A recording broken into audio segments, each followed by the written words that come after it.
Hello ladies and gentlemen, I'm Angry Sonic Bros, but you may also call me Brandon, and welcome to my first actual video that isn't just me uploading a fucking ad or commercial. But if you haven't subscribed to the channel already, please make sure to subscribe, and make sure you absolutely fucking annihilate that notification bell so you don't miss a video. I talk about everything Sonic, Mario, and Angry Birds on here and many other things, so you wouldn't want to miss a thing. So, without further ado, let's dive in!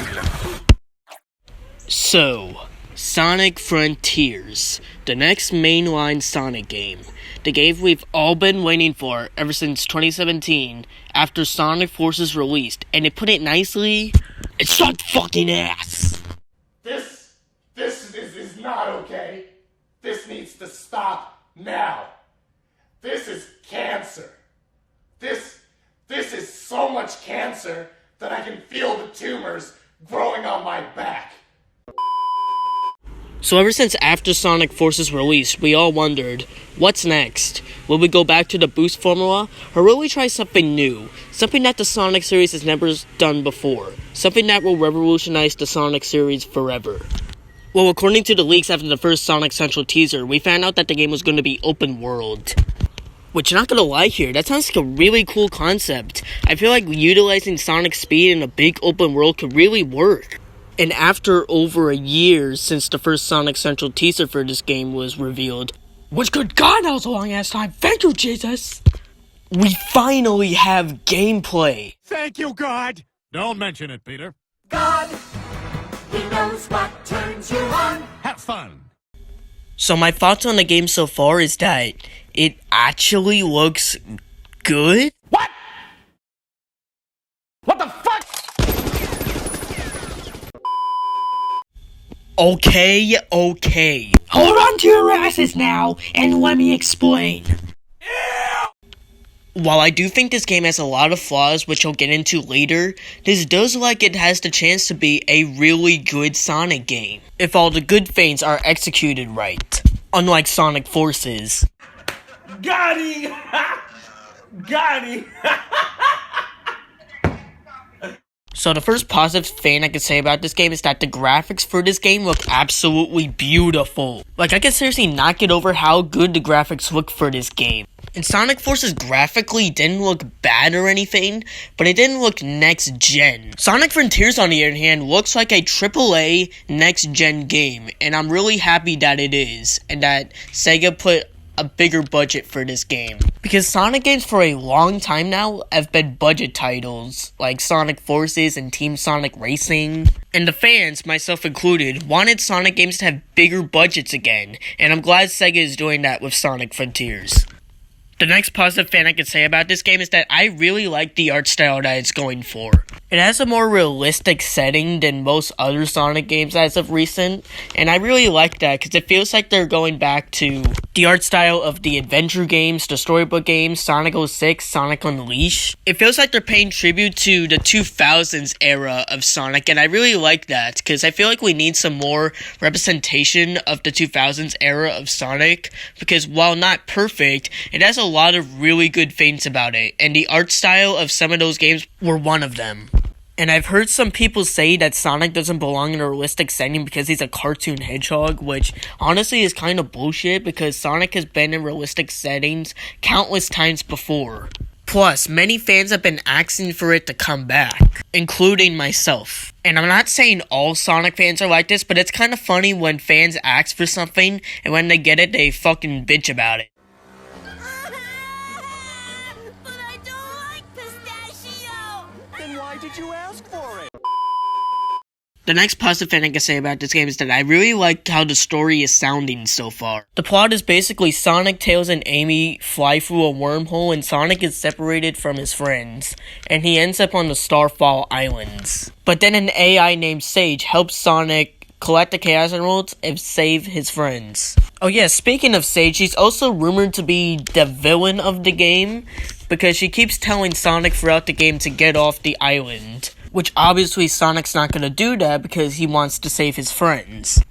Also, Sage's appearance gives me vibes of Infinite in the Phantom Ruby. I don't know if Sage is related to Infinite or not, but they both have a power that looks very similar to the Phantom Ruby.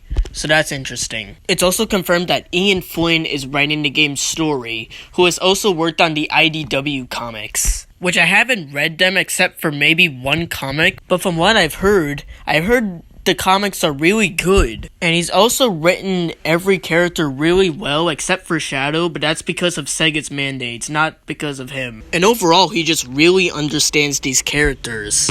So many fans, including myself, wanted him to write the games for a long time now. Especially after Ken Pontac and Warren Graff did a absolutely abysmal job of writing Sonic games throughout the 2010. While they are really nice people in real life, the way they wrote Sonic games during the meta era was absolute garbage. Not only did they make the characters unlikable and annoying throughout the 2010s, which caused them to be even more flanderized, they also made the games more lighthearted and comedic, which wouldn't be a problem if the jokes were actually funny.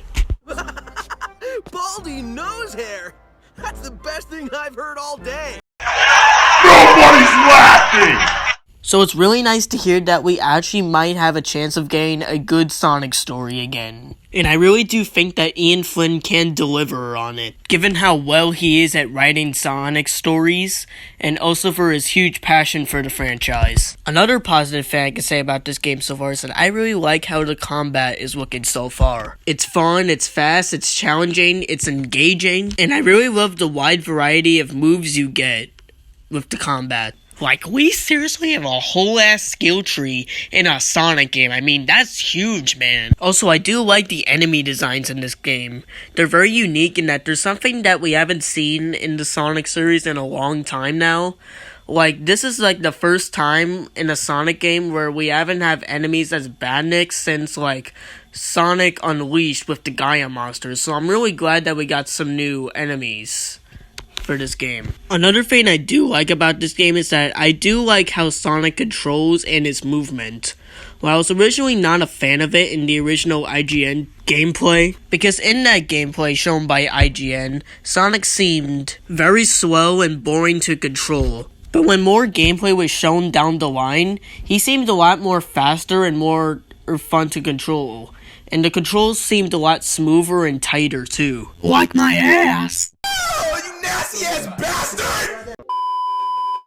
Another thing I like about this game is that I like how they brought back the Chaos Emeralds in this game. And they actually have story significance this time around. This is the first time since Sonic Generations where the Chaos Emeralds and Super Sonic actually matter to the story. Which I'm glad they brought it back because it's something that I felt has been missing from Sonic stories for a while now, so I'm glad they brought it back. Which means Sonic is gonna turn Super in this game, which is gonna be so badass. And to get the Chaos Emeralds, you're gonna have to play the cyberspace stages, which you're probably wondering, what the fuck are cyberspace stages, you cunt? And to answer that question, cyberspace is basically boost levels, but instead of playing like dog shit like Forces, they actually, according to the leaks, play like Sonic Unleashed and Generations, which thank God. Thank you!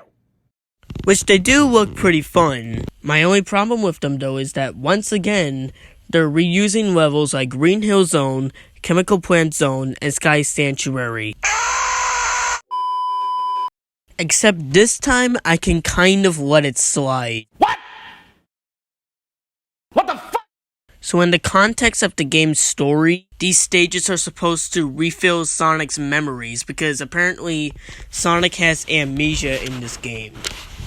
So I can kinda let it slide because it's being used for narrative, not nostalgia pandering like Forces. Now that I've talked about the things I liked about this game, it's time to get into what I don't like about this game. The first thing I don't like about this game so far is that I don't like how some of the things in this game are very automated. That is one of the main reasons why I didn't like Sonic Forces, and while it's not as much as Sonic Forces here, the fact that it's still there is kinda sad. This is especially apparent with the grind rails. In past Sonic games, you had to gain speed in order to go up and down grind rails. Hell, even the boost games, you still had to gain speed in order to go up and down grind rails. It didn't just take you there for you. With Sonic Frontiers, the grind rails just take you up there for you. You don't gain speed at all.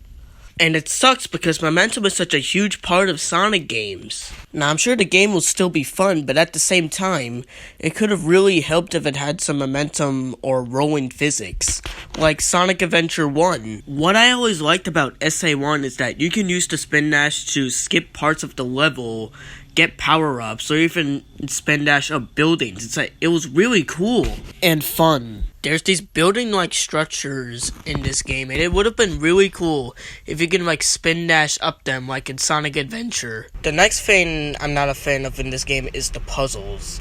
I don't really have much to say on them except they look extremely generic and boring. They're basically just walk on the blocks in a certain pattern or side loop around a bunch of torches. It's just, I wish these puzzles were based more around Sonic's speed instead of what we actually got. Another thing I don't like about this game so far is that some of the animations are very janky. Like, the trick animation Sonic has in this game is so janky and so stiff. And this kind of makes me mad because this was an animation that was fine a decade ago in Sonic Colors and Generations. So it's just fascinating to me. How do you fuck up an animation that was fine a decade ago, yet a decade later, it looks like shit? And yeah, the marketing has been bad for this game, but I'm gonna cover that in another video that I have planned for the future. So in conclusion, while I do like most of the things I'm seeing with Frontiers, at the same time, I don't want to get too hyped. And here's why. Like I said, I do like most of the things I'm seeing with this game, but it all comes down to execution.